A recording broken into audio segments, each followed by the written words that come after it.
Hello friends. So in the previous video what we have studied about the two operations. Okay, we have studied the operations which are disjoint sets and other is intersection of set. What is disjoint set?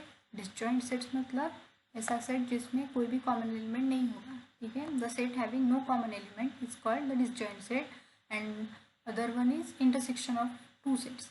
Means if the set of common elements.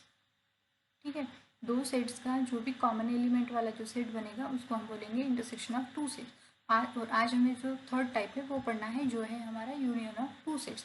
Union of two sets को पढ़ने के लिए एक example consider कर लेते हैं. ठीक है, so I have taken these two sets. The first set is A, having four elements which are 2, 4, 6, 8. Okay, and the second set is B, having four elements which are 4, 8, 12 and 6. In both the sets what you see there is two common elements which are 4 and 8. Means जो हमारे दो sets हैं A और B, उन दोनों set में 4 और 8 ये दो कॉमन एलिमेंट आपको दिख रहा है. ठीक है, सबसे पहले तो मैं यहाँ पे एक सेट लिख लूँगी जो है हमारे A equals to set of 2, 4, 6 8 and B is the set of 4, 8, 12 and 6 and A intersection B equals to 4 and 8. ठीक है, तो ये तो हो गया. इसके बाद हमें क्या देखना है कि यूनियन ऑफ टू सेट्स. मतलब इंटरसेक्शन तो हमने लिख लिया, इंटरसेक्शन मतलब कॉमन एलिमेंट्स ना. तो अभी हमें लिखना है यूनियन. तो यूनियन मतलब होता क्या है? Union means the set of all the elements of set A and set B is called the union of two sets. अभी सिंपली आप ऐसा देख लो, the total element in both the set. मतलब हमारे पास दो सेट्स है. ठीक है, यहाँ पे एक सेट है A और दूसरा सेट है B. इन दोनों सेट के जो भी टोटल एलिमेंट्स है, मतलब इन दोनों सेट में जो भी नंबर ऑफ एलिमेंट्स प्रेजेंट होंगे उन सब का एक सेट कॉमन सेट, तो उसको हम बोलेंगे यूनियन ऑफ टू सेट्स. ठीक है, तो अभी हम इसको लिखेंगे कैसे? तो it is written as A union B and read as A union P. Intersection के लिए हम क्या यूज़ करते हैं? Inverted U. और यूनियन के लिए हम क्या यूज़ करते हैं? Capital U. ठीक है, तो एक्चुअली वो कैपिटल U नहीं है, लेकिन आप उस कैपिटल U की तरह दिख रहा है ना, तो याद करने के लिए थोड़ा आसान हो जाएगा. इसीलिए मैं आपको उसको कैपिटल U बता रही हूँ, लेकिन वो कैपिटल U नहीं है. ये आपको ये हो गया हमारा यूनियन ऑफ टू सेट. ठीक है, तो अभी हम इसको एग्जाम्पल के फॉर्म में देखते हैं. ये दोनों सेट है हमारे A और B, तो इन दोनों सेट का यूनियन हम कैसे लिखेंगे? A union B equals to 2, 4, 6, 8, 12 and 16. हमने पढ़ा था सेट्स को लिखते कैसे, मतलब हमने जो मेथड पढ़ी थी सेट को लिखने की, उसमें हमने क्या देखा था कि जो एलिमेंट्स रिपीट होंगे उसको हम नहीं लिखते, उनको सिर्फ एक ही बार लिखते. ठीक है, इसीलिए यहाँ पे हमारा जो कॉमन एलिमेंट है 4 है वो हमने एक ही बार लिखा है. ठीक है, तो ये हो गया हमारा यूनियन से. अभी आप लोगों में से कोई ये भी बोल सकता है कि हमने इससे पहले तो यूनिवर्सल सेट पढ़ा था, यूनिवर्सल सेट. तो यूनिवर्सल सेट मतलब क्या है? यूनिवर्सल सेट मतलब टोटल नंबर ऑफ एलिमेंट ही होता है. ठीक है, उस यूनिवर्सल सेट में भी पूरे के पूरे एलिमेंट को हम लिखते हैं. और यूनियन ऑफ सेट में भी, यूनियन ऑफ टू सेट में भी हमने पढ़ा है, हम यहाँ पे भी दो पूरे के पूरे नंबर एलिमेंट ही लिख रहे हैं. तो ये क्या, तो ये दोनों सेट क्या एक हो सकता है? मतलब is this sets are equal. ऐसा आप लोगों में से किसी को अगर क्वेश्चन आया होगा तो मैं बता दूँ कि ये जो दोनों सेट है हमारे, जो पहला universal set and second is union of two sets, both are different. क्यों? तो सबसे पहले तो यूनिवर्सल सेट को समझ लीजिए. Universal set means what? Universal set मतलब होता है अ सेट विच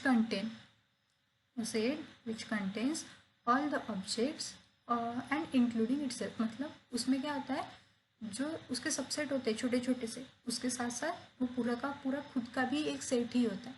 ठीक है, ऐसे वाले सेट को हम यूनिवर्सल सेट बोलेंगे. जैसे कि हमारे पास एग्जांपल्स क्या है? Set of natural number, set of whole number, set of integer, rational number and real number. ठीक है, ये हो गया हमारा यूनिवर्सल सेट. उसके बाद है हमारा यूनियन ऑफ टू सेट्स. अभी यूनियन ऑफ टू सेट्स मतलब क्या होता है? Union of two sets is that contain of all the elements. मतलब इसमें भी पूरे के पूरे एलिमेंट ही आएंगे which belongs either to a, मतलब वो पूरे के पूरे एलिमेंट एक तो ए के होंगे या फिर बी के होंगे या फिर दोनों सेट के होंगे। थोड़ा कंफ्यूजन हो रहा है क्या? ध्यान से समझ लो। यूनिवर्सल सेट मतलब क्या होता है? यूनिवर्सल सेट यानी उसमें जितने भी छोटे छोटे सबसेट प्रेजेंट होंगे, जितने भी छोटे छोटे सेट उसमें होंगे, ठीक है, वो सब यूनिवर्सल सेट में आएंगे। साथ में यूनिवर्सल सेट एक खुद भी सेट ही होगा, जो सबसे बड़ा वाला सेट होगा, ठीक है। ऐसे इसको हम बोलेंगे यूनिवर्सल सेट। और यूनियन ऑफ टू सेट मतलब क्या होता है?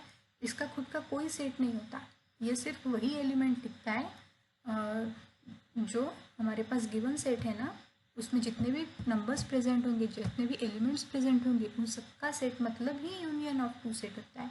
इसमें खुद का उसका कोई भी सेट नहीं होता। और जो नंबर हमारे जो टोटल एलिमेंट्स होंगे वो या तो पूरे के पूरे किसी एक के होंगे या फिर उन दोनों के होंगे, ठीक है। क्लियर है इतना? उसके यहाँ पे हमें एक एग्जाम्पल दिया है, ये एग्जाम्पल आपके टेक्स्ट बुक का ही है, मैंने वैसे के वैसे ही यहाँ पे लिया है।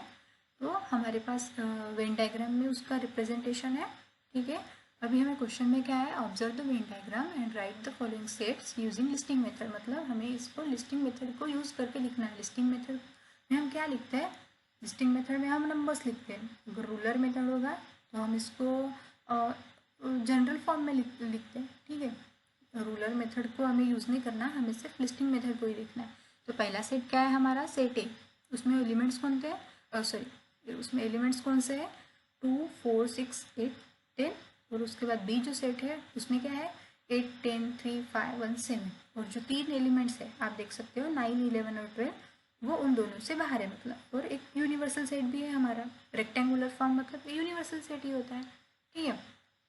ये डायग्राम तो समझ में आ गई। अभी हमें कुछ क्वेश्चन है उसके आंसर लिखने हैं। तो पहला क्वेश्चन क्या है हमारा?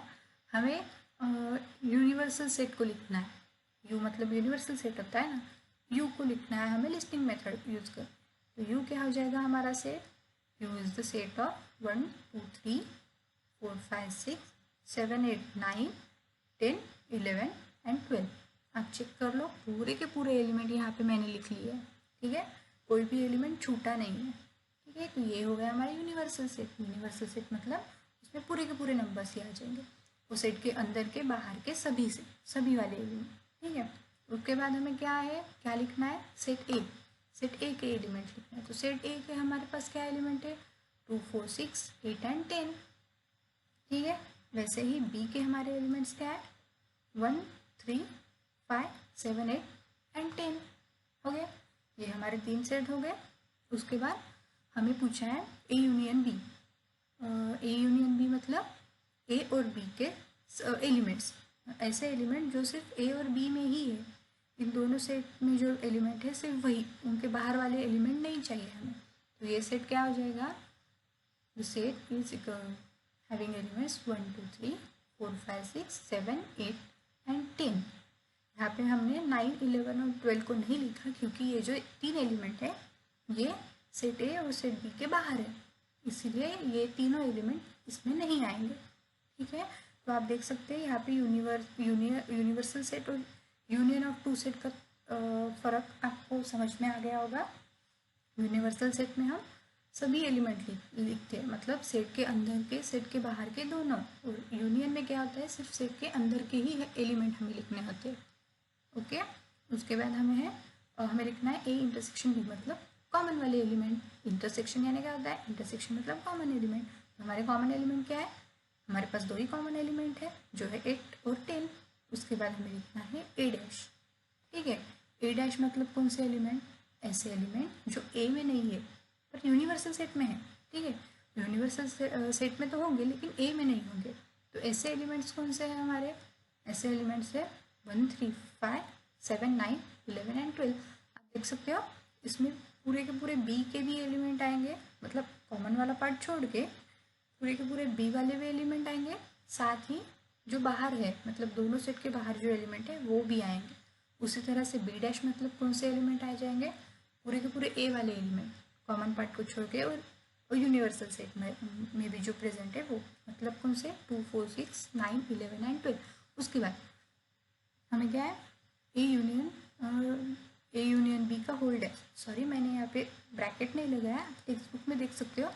हमें ए यूनियन बी जो है हमारा, ए यूनियन बी हमें कहाँ पे निकाला था, क्वेश्चन नंबर 4 में, ठीक है। तो सॉरी पॉइंट बोल दो इसको, थोड़ा इजी हो जाएगा। पॉइंट 4 में हमने देखा था ए यूनियन बी, और अभी हमने पॉइंट 8 में क्या निकालना है, ए यूनियन बी का डैश, मतलब ऐसे एलिमेंट जो ए यूनियन बी में नहीं है। ऐसे एलिमेंट्स कौन से हैं हमारे पास, 9, 11 एंड 12, ठीक है। ये तीनों ही एलिमेंट है जो दोनों सेट के बाहर है। उसके बाद हमारा 9 पॉइंट क्या है, ए इंटरसेक्शन बी का डैश, मतलब ऐसे एलिमेंट जो हमारे कॉमन एलिमेंट नहीं है, मतलब कॉमन एलिमेंट को छोड़ के जितने भी एलिमेंट्स होंगे सेट के अंदर या सेट के बाहर के, उन सबको हमें लिखना है। तो पॉइंट किस में निकाला था हमने निकाला था पॉइंट 5 में, ठीक है। हमने पॉइंट 5 में निकाला था ए इंटरसेक्शन बी, सिर्फ 2 एलिमेंट है। अभी पॉइंट 9 में हमें इन दोनों को छोड़ के सभी एलिमेंट्स को लिखना है। तो हमारे पास कितने एलिमेंट्स आ जाएंगे, 1 3 4 5 6 7 9 11 एंड 12, ठीक है। तो ये हो गए हमारे आंसर्स। अब चेक कर लो एक बार बुक में, ठीक है। इसके बाद हमें पढ़ना है properties of union of sets. हमने properties of intersections of set भी पढ़ा था, मतलब इंटरसेक्शन सेट की भी प्रॉपर्टी थी, उसी तरह से यूनियन ऑफ सेट की भी प्रॉपर्टी। तो पहली प्रॉपर्टी के लिए हमने एग्जांपल ले लिया इन दोनों सेट का। ए सेट में क्या है, 4 एलिमेंट है, कौन से है, A B C and D, ठीक है। और बी सेट में कौन से एलिमेंट है, E F D and H, ठीक है। तो पहली प्रॉपर्टी क्या है हमारी कि अगर मैंने बोला ए यूनियन बी, तो मतलब बोला नहीं, एक्चुअली जो ए यूनियन बी होगा वही बी यूनियन ए होगा। हमने इंटरसेक्शन की प्रॉपर्टी में पढ़ा था कि ए इंटरसेक्शन बी जो होगा वही बी इंटरसेक्शन ए होगा। और इसको हम किसके साथ कंपेयर किया था, हमने इसको एसोसिएटिविटी जो प्रॉपर्टी थी हमारी एडिशन की, उसके साथ थोड़ा सा कंपेयर करके देख लिया था, थोड़ा इजी होने के लिए, ठीक है। उसी तरह से ये भी है, मतलब अगर मैंने ए और बी का यूनियन ले लिया, मतलब क्या कि मैंने दोनों सेट के एलिमेंट ले लिए, दोनों सेट के एलिमेंट को मिला को कितने एलिमेंट हो गए हमारे पास, 7 एलिमेंट। उसी तरह से मैंने अगर बी और ए का यूनियन ले लिया तो वो भी 7 ही है, मतलब कोई भी सेट पहले ले लो ना, पहले ए लिया क्या और पहले बी लिया क्या, दोनों सेट के एलिमेंट तो कॉमन ही आने वाले हैं ना, मतलब कॉमन नहीं, वो पूरे के पूरे सेट के एलिमेंट तो वही आने वाले, वो चेंज नहीं होंगे। इससे पहले वाले में क्या था, इससे पहले वाले में ए जो सेट है वो छोटा था, फिर मैंने बी वाले सेट को छोटा ले लिया, तो बी वाला सेट जो छोटा है और ए सेट बड़ा है, तो अगर मैंने इन दोनों का यूनियन ले लिया तो हमें बड़ा सेट मिलने वाला है जो है हमारा सेट ए। इसको हम कैसे लिखेंगे, if B intersection A union B equals to A. Fourth property के लिए मैंने यहाँ पे क्या ले लिया, एक यूनिवर्सल सेट कंसिडर कर लिया, ठीक है, जिसको हम रिप्रेजेंट करते हैं रेक्टेंगल से। उसके बाद एक सेट है हमारे पास ए, उसमें कितने एलिमेंट है, 3, कौन से ए सी एंड डी, और जो ए के बाहर वाला जो पोर्शन हो गया वो हमारा ए डैश, ठीक है। इस प्रॉपर्टी को हम कैसे union a dash equals to a, sorry a union a dash equals to a होता है। अभी देखो थोड़ा समझ लो इसको, हमारे पास एलिमेंट सेट है ए, ठीक है, ए सी एंड डी, और साथ ही ए डैश जो है उसमें कोई भी एलिमेंट आपको दिख रहा है क्या, नहीं, उसमें कोई भी एलिमेंट प्रेजेंट नहीं, ठीक है। तो हमने क्या पढ़ा था इंटरसेक्शन में कि एलिमेंट सॉरी सेट और अगर एम्प्टी सेट होगा और उनका इंटरसेक्शन जैसे 0 आता है, मतलब मतलब उसमें कुछ कॉमन नहीं होता था ना, वैसे ही यहाँ पे यूनियन में आप देख सकते हो, ये अगर खाली सेट ले लिया और एक भरा हुआ सेट है, मतलब जिसमें बहुत सारे नंबर्स या एलिमेंट प्रेजेंट है, अगर उन दोनों को मिला लिया तो हमें क्या मिलने वाला है, हमें सिर्फ वो जो सेट है जिसमें एलिमेंट प्रेजेंट है वही सेट मिलेगा। यही है हमारी फोर्थ प्रॉपर्टी। प्रॉपर्टी क्या है, फिफ्थ प्रॉपर्टी है हमारी, मैंने यहाँ पे एक सेट ले लिया ए, ठीक है, अगर मैंने इसी सेट के साथ अगर यूनियन ले लिया तो हमें वही सेट मिलेगा। Similarly if I take a union phi equals to a, मतलब ए का अगर मैंने किसी खाली सेट के साथ यूनियन ले लिया तो वो ए हो जाएगा। मैंने शायद फोर्थ प्रॉपर्टी बोलते समय थोड़ी गड़बड़ कर दी थी। ए यूनियन ए डैश मतलब ए इसलिए बोला था क्योंकि ए डैश में कुछ प्रेजेंट ही नहीं था ना, तो अगर मैंने ए और ए डैश का यूनियन ले लिया तो हमें ए ही मिलने वाला था। ठीक है, अभी ये 6 प्रॉपर्टी हो गई। अब इंटरसेक्शन वाली प्रॉपर्टी थोड़ा याद करके देखो तो इंटरसेक्शन वाली प्रॉपर्टीज ये थी हमारी। आप देख सकते हो इसमें कुछ कॉमन दिख रहा है आपको, ध्यान से देखो आपको समझ में आ जाएगा। पूरे के पूरे प्रॉपर्टी वैसे के वैसे ही है, सिर्फ एक डिफरेंस है। वो क्या है, जहाँ जहाँ पे यूनियन है वहाँ वहाँ पे सिर्फ यहाँ पे इंटरसेक्शन लिखा है। ठीक है, आप कोई भी प्रॉपर्टी याद कर लो, चाहे तो इंटरसेक्शन वाली याद कर लो या फिर यूनियन वाली। अगर आपको एक साइड वाली प्रॉपर्टी याद हो गई तो ऑटोमेटिकली आपको दूसरी याद हो जाएगी। क्यों? क्योंकि आपको सिर्फ इंटरसेक्शन और यूनियन को चेंज करना है। अगर इंटरसेक्शन आपको याद हो गई तो आप उसको कन्वर्ट करके यूनियन की भी लिख सकते हो। अगर यूनियन वाली याद होगी तो आप इसको कन्वर्ट करके इंटरसेक्शन में भी लिख सकते हो। ठीक है, इसके बाद हमें पढ़ना है number of elements in a set. हमने इससे पहले बहुत बार पढ़ा है, मतलब बहुत बार मैंने बोला है, आपने सुना है number of elements, number of elements. Number of elements यानी क्या होता है, मतलब ऐसे मतलब हमारे सेट में कितने एलिमेंट्स प्रेजेंट है। मैंने बहुत बार बोला होगा कि इस सेट में 4 एलिमेंट्स है, इस सेट में 5 एलिमेंट है। ठीक है, मैंने वो काउंट कर लिए, हो गया। लेकिन सिर्फ काउंट करने से होता है क्या? अगर मुझे बोला कि मुझे लिख के दिखाओ, मैथमेटिक्स में सब प्रूफ चाहिए, अगर उन्होंने बोला कि मुझे लिख के दिखाओ तो मैं कैसे दिखाऊंगी? उसके लिए भी हमारे पास है, सॉल्यूशन है। तो सबसे पहले तो मैं एक सेट ले लूँगी, ठीक है, ए, उसमें कितने एलिमेंट्स है, 1 2 3 4। ठीक है, ये हो गया हमारा गिवन सेट्स हैविंग 4 एलिमेंट्स। अभी मैंने 4 एलिमेंट्स कैसे बोला, मैंने काउंट किया ना, 1 2 3 4, 4 एलिमेंट है इसलिए मैंने इसको 4 बोल दिया। लेकिन इसको लिखना कैसे है, इसको हम कैसे लिखेंगे,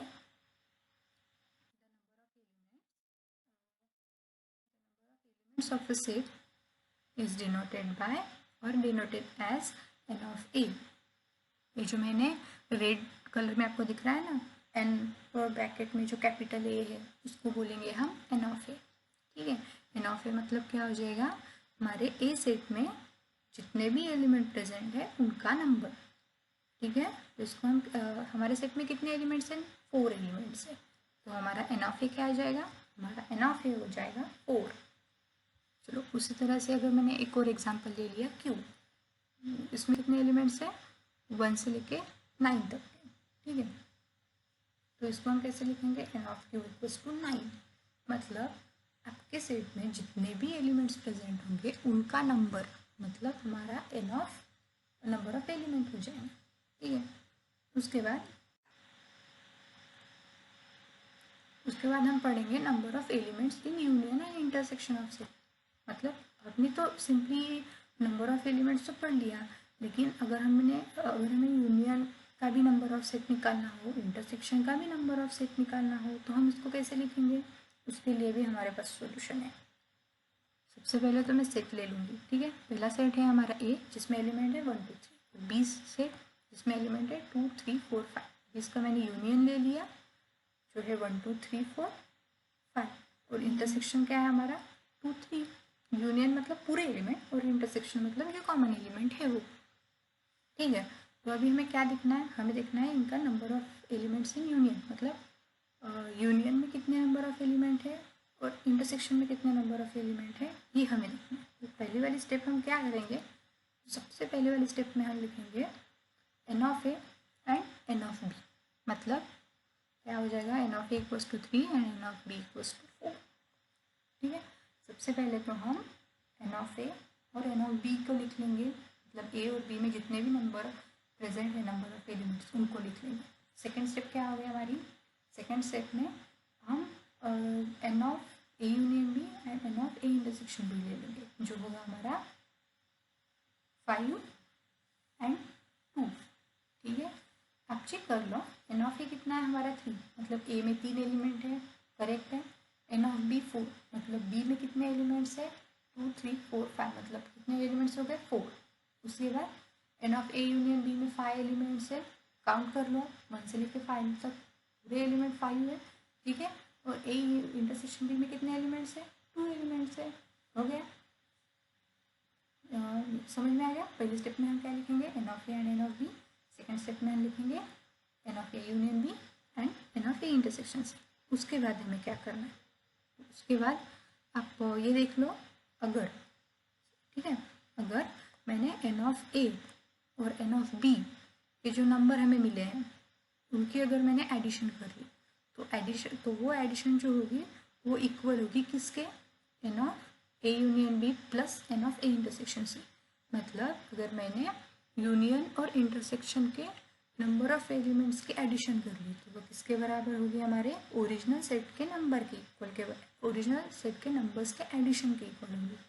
इसको हम सिंपली, थोड़ा कन्फ्यूजन हो रहा होगा तो मैथमेटिकल लैंग्वेज में देख लो, थोड़ा इजी लगेगा। क्या है, number of A union B plus number of A intersection B which is equals to N of A plus N of B. Check कर लो, 5 + 2 वैल्यूज पुट करके देख लो आप। तो N of A union B क्या है, 5, N of A intersection 2 B 2 है, 5 + 2 7। उसी तरह से 3 + 4 7, LHS इक्वल्स टू RHS। हो गया प्रूफ, ठीक है। उसके बाद अगर मैंने इस इंटरसेक्शन वाली टर्म को राइट हैंड साइड में शिफ्ट कर दिया तो हमें क्या मिलेगा, A union B equals to N of A intersection B plus N of A plus N of B.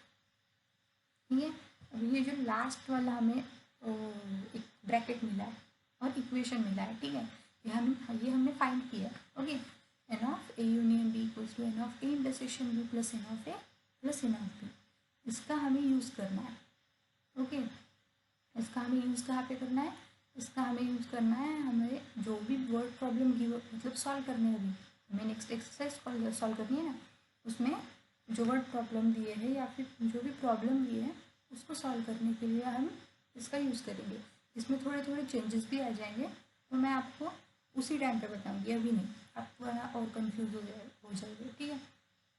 तो इसको थोड़ा ध्यान में रख लो, ये बहुत इंपॉर्टेंट है ये वाला फार्मूला, ठीक है। तो अभी नेक्स्ट टाइम पढ़ेंगे प्रैक्टिस से, जो अगले वीडियो में होगा, ठीक है। Thank you.